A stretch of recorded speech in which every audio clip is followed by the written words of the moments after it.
Let's talk about choice supportive bias. So, this is the idea that after we choose something, we kind of rewrite history to make ourselves look really smart, make ourselves look wise, to justify our decisions. And there's a kind of coping mechanism that our brains seem to move to do this. And the choice supportive bias is something we just want to be careful of. We all fall into every single cognitive bias that I talk about on this channel. There are all moments where we fall into it. And I even think that there's a kind of plus side to every cognitive bias. So there's kind of a good side and a bad side to each of them. They speak to some things that our brains do really well, and then they speak to how they kind of get in the way. So this idea of you make a choice and you make a decision, and now you're moving forward with it, and over time you begin to kind of retell the story in a way that affirms your decision. Now, the opposite can happen as well for some people, is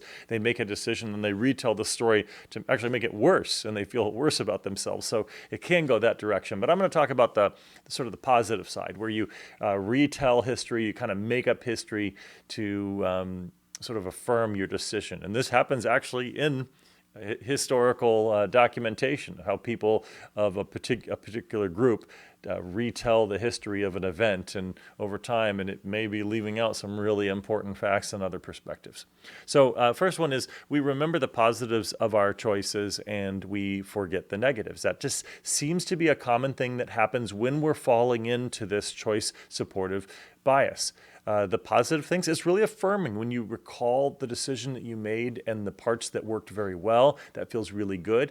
And it doesn't feel really good to recall the things that didn't go well. And so we focus sometimes on the positives and we forget the negatives, but it's actually really helpful to have a balance of the two, to acknowledge the positives of the decision and the way that you went about it, and to also acknowledge how things could have been better.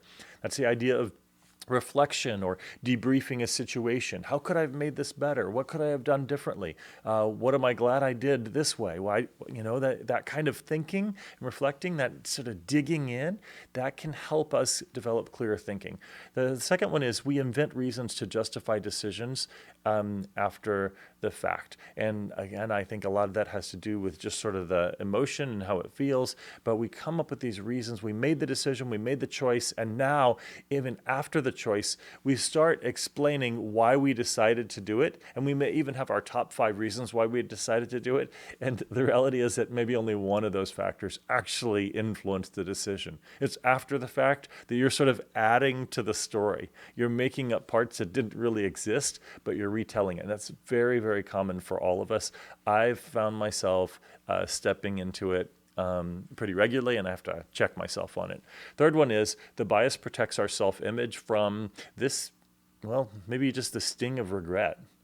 There are things that don't feel great in our memory as we think about a decision that we made, maybe how we treated a particular person in the situation and so forth. And that feeling of regret, sometimes it lingers, and rather than dealing with it in a healthy way, we sort of ignore it or disregard it, or we retell the story so that the regret, there's no reason for the regret. There's no justification for it because we didn't do anything wrong. It was a perfect decision. But I hope you all know that perfect decisions on this on Earth among flawed humans, that's pretty rare, maybe even almost non-existent.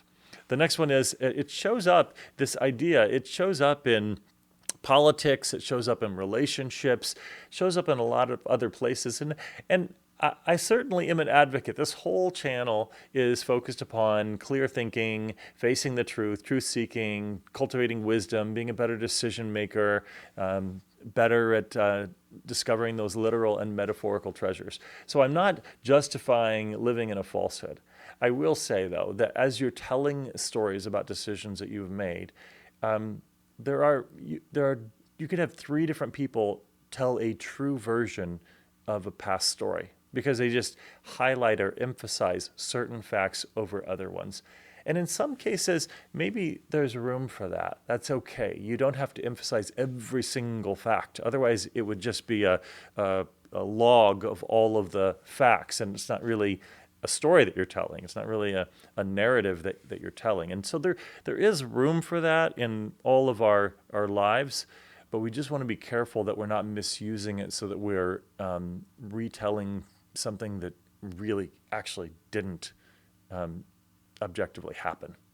And that can distract us. And it can also lead us to make worse decisions in the future. Because imagine you've done this, you've engaged in choice supportive bias, and you've made a number of decisions, and then you've retold them to make them sound even better and wiser than they actually were. And over time, you're going to build this treasure chest of choices that justifies you and feeling like you can't make any mistakes. You're just such a great, wise leader, decision maker, problem solver that you just know what you're doing. And it can cause a kind of pride that gets in the way of that epistemological humility that I talk about all the time that's so important in seeking and discovering real truth.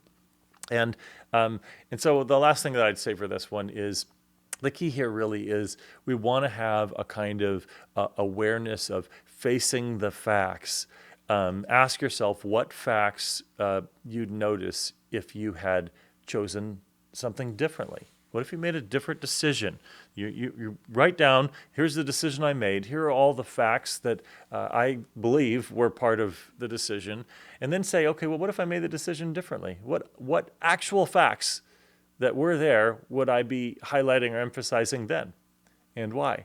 It's an interesting mental exercise, and it can just get your mind a little more attuned to facing reality, which is so important, as I've mentioned, when we're trying to actually discover a literal or metaphorical treasure, to solve a real-world problem.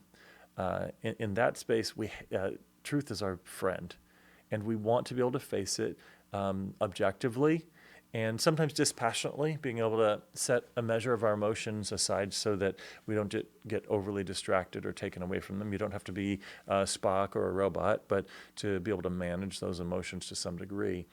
And then we can be better, we can make better use of our past decisions to make good decisions in the future. I hope you find this useful. I look forward to your comments.